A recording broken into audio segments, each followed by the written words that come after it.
Hey folks, Big Treamer here. I survived the current Halloween timeline to tell you that the Cinema Snob will be at Wizard World Madison November 30th through December 2nd. And if you go to www.wizardworld.com and use the promo code CINEMA20, you'll get 20% off of your tickets. Hard to breathe. I've been wearing this mask for 40 years. I can't breathe.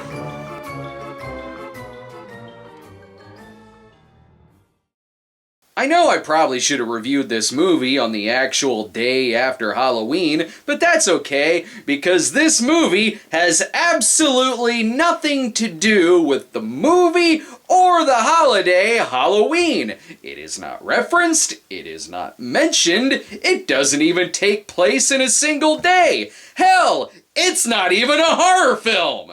But you wouldn't know that from the poster, which reads, "The real horror began the day after Halloween." No, it didn't. Laurie Strode probably slept for hours that day. Oh, and it's also one of the Don't movies, apparently. And the killer may be the same one from Pieces. What the movie really is a 1979 Australian exploitation film, more often called Snapshot or One More Minute, and it stars Sigrid Thornton as a hairdresser turned model who begins working for a skeevy agency and is stalked by her ice cream truck driving boyfriend. Just like in Halloween. When the movie was released here in the United States in October of 1980, it was renamed The Day After Halloween, clearly to ride off of the success of The Shining. Oh, and sometimes it's also referred to as The Night After Halloween. It can't even decide on which time of day it isn't even taking place. Hell, given the plot, the movie could also be called The Other Eyes of Laura Mars. So put on your Halloween costumes, or don't. Doesn't really matter with this one. Hey, silly movie, I'm over here! Those are either flashlights or Johnny Five is drunk. Well, they're just throwing us right into this emergency. This is that Halloween where everyone decided to go as the killer from My Bloody Valentine. I sure hope they don't discover I've been burying human bones. Oh, thank God all this ice cream will put out the fire. Plus, there'll be some chip witches for me and the boys. Someone is in big trouble.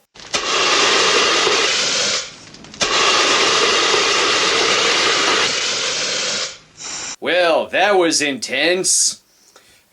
Look, I don't really know what's going on either.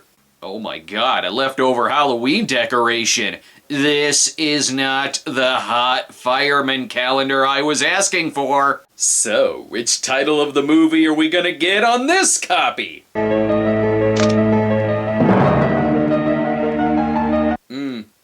Okay. Oh great, the movie's filmed in Santa's Christmas elf named Calvin Vision. This is hairdresser Angela. This customer has been waiting with shampoo in their hair for hours. Glad you could make it. Thanks, Australian Tony Monero. Shouldn't you be carrying a paint can? Anyway, we have a new client, Soap Star McDisco Diva. She found a parking space on the corner of 70s and fucking 70s. Madeline here offers Angela a job to be a model. Maybe she can dance too. That way we could also call it the day after Suspiria. But what about her current job? Madeline? Will you keep your voice down? She'll talk how she damn well likes, you pathetic faggot. Sure, that may sound bad, but in Australia, that word means corn cob pipe. Not really sure why she called him that. And did someone say fudge sickle?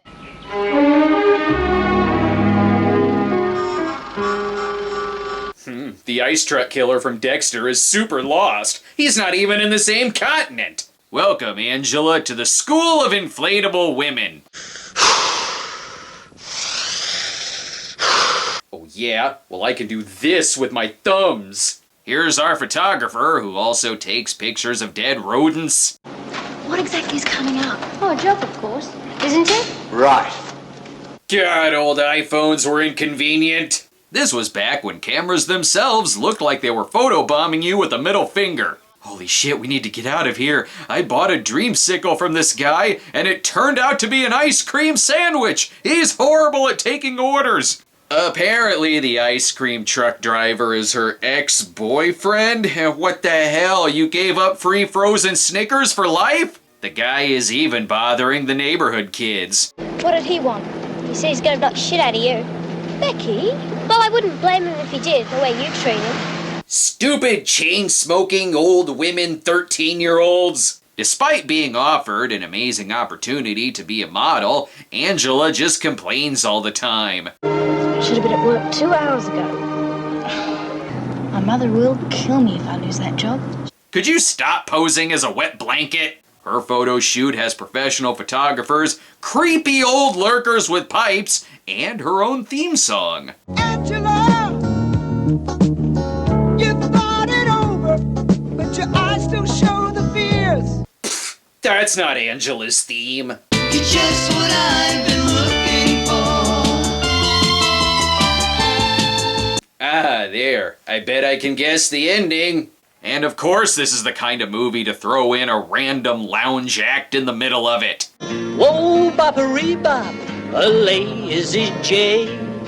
Your Johnny Charo Halloween costume sucks. They're having a lot of laughs here, but this poor sap has to be force-drank alcohol. Guess it is pretty tough sitting through this one-man show of Victor Victoria. What kind of place is this? It cuts to these two for 5 seconds, and then he's Captain Hook now. Sir, this is the day after Halloween. You can lose your costumes. No matter, let's move on to Club Cocaine, where our specials are cigarettes, putting your weight on it, and more cocaine. Things are really gonna get funky when her former boss becomes king of Saturday night. Say, are you as adequate in bed as you are on the dance floor? It may be the day after Halloween, but the fever is still burning. Do you like women touching you, John? Huh? Do you like pretty women putting their hand there, huh? Well, that'll teach Ron Burgundy to report the dance floor news with his dick. She should probably have stayed there. Now we get to meet her psycho ex-boyfriend, Daryl. Why can't you just let go? Be my girl, Angie. Jesus, this movie has taught me the valuable lesson of never going outside because everyone's a creep. But just because you've been stalking me doesn't mean you can't give me a ride home. Now let me out of here. I had no idea someone named Mr. Whippy would be so quick to whip out his dick. Any creepy final words for the night? A mother guppy will eat her babies. What's that supposed to mean? I'm gonna need a restraining order and 2 push pops, please. Here, stay with the creepy photographer instead. What exactly is it? It's Bermuda cool, lurching out of the sea, stripped in, montage, technical stuff. The day after Halloween. Ha, what a lovely November 2nd morning. Must be what day it is now, I guess. I'm just assuming every breakfast in this universe comes with coffee and a flasher. The editing is trying hard to tell me who the real stalker is.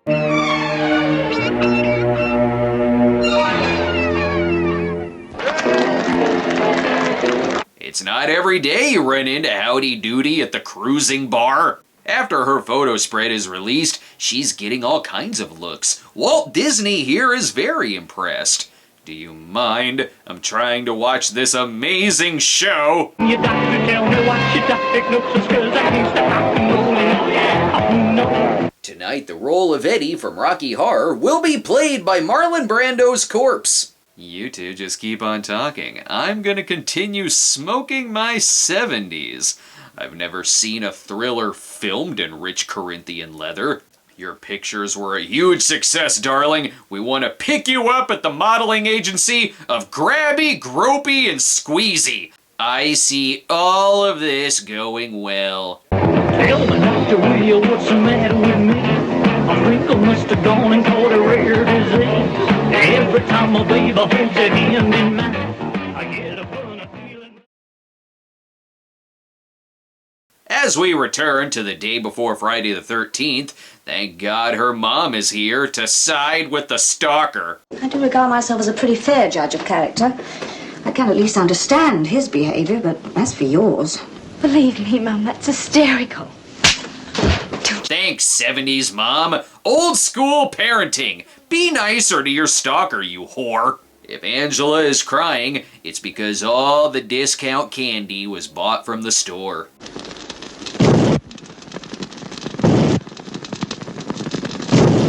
Also, because she clearly just ate a Nightmare King before going to bed.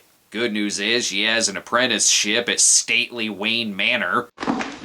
I'm surprised the Madeline didn't ring you. Well, I'm not exactly on the phone. You're not Batman! That's Batman. Despite their age difference, her date with Victor from The Young and the Restless is going great. He even offers her a role in a movie. Don't get too excited. It's for the day after Rob Zombie's Halloween. It's just 90 minutes of picking ticks out of your beard.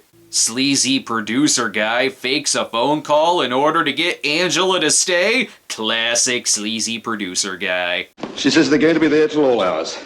So, she suggests you stay the night, and she'll run you home first thing in the morning. I see no reason not to trust you, Australian Harvey Weinstein.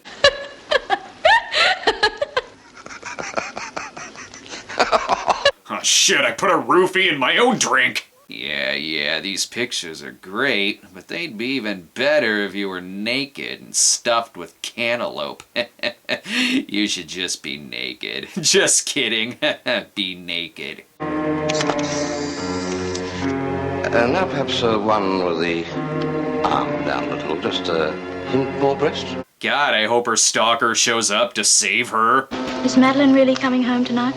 What's wrong, Angela? Is she? What on earth are you insinuating? Oh, nothing, Mr. Cosby. This all seems legit. Luckily, she gets the fuck out of there and is much safer here in her attic apartment with a strange man in her bed.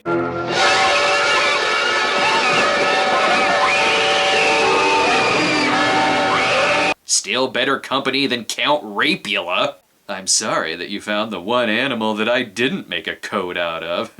But seriously, you should give Rufulor another chance. What am I going to do with that child? I have to watch him every minute. All he would have wanted to do is take a little peek at your titties. It's all that would have happened, right?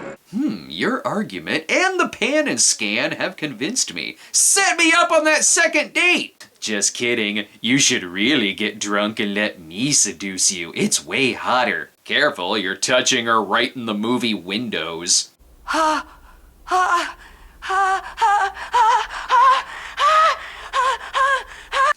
just came too. There's more important things to deal with, like her old work catering to mysteries.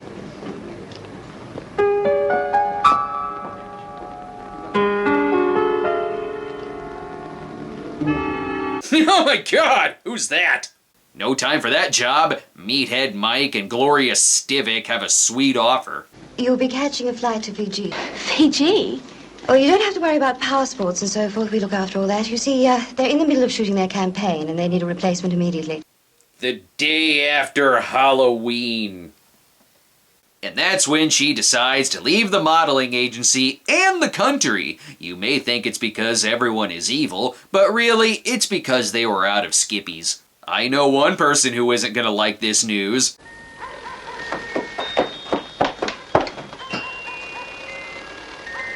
Holy shit, Clint Howard is outside! And if you want to stalk someone, there's stealthier ways to do it than with an ice cream truck. Just jump her!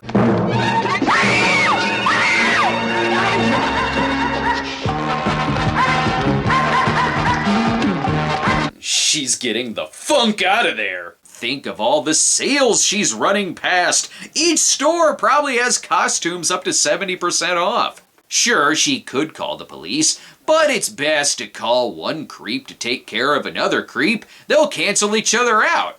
Not only is it impossible for the ice cream truck to hide, but it's being driven by Piers Morgan. Gross! Ah, good, you're here to save me. Oh wait, you're still a perv. What a huge turn of events! I did not see this coming! And boy, is it fun to edit around a scene where the wallpaper is fucking plastered in nudity. One thing leads to another, and he's on fire. Wait, did the opening scene give away the movie's ending? What the hell? That's like if Halloween opened with this. And that just spoils the opening of Halloween 2. And this ending isn't at all like the one from Sleepaway Camp like they suggested. Ah, good. Saved by her stalker. We haven't seen a hero like this since Don Scardino and He Knows You're Alone. Thank God she's safe. I'm afraid I can't let you do that. Let me? Who do you think you are? What another turn of events! Everyone wants this girl for themselves. Or dead!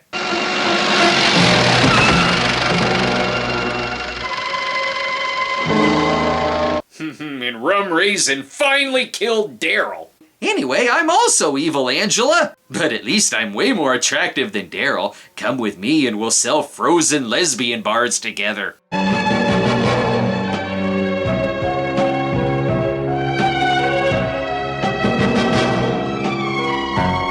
that's the end of A Nightmare a Block Down from Elm Street.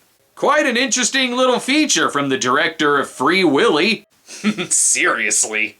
The movie actually has some familiar names attached to it. The film was directed by Simon Windsor, who would later go on to direct films like Operation Dumbo Drop, Quigley Down Under, Lonesome Dove, and Daryl, clearly a spin-off about Daryl the Stalker ice cream truck driver. The film was also co-written by Everett DeRoche, who worked on Fortress, Razorback, and Road Games. While the film didn't perform very well in Australia, in other countries it did a bit better, so, I guess his change of title maybe worked in a way? I should say so. Renaming this movie the day after Halloween is literally the only reason I did an episode on it. Maybe I should do more hard drama thrillers about models. Seems right up my alley. Hold on to your horses. This movie about a model and her stalker was shockingly mediocre. So much so that it was perfectly fine. Big boiled fat and dough.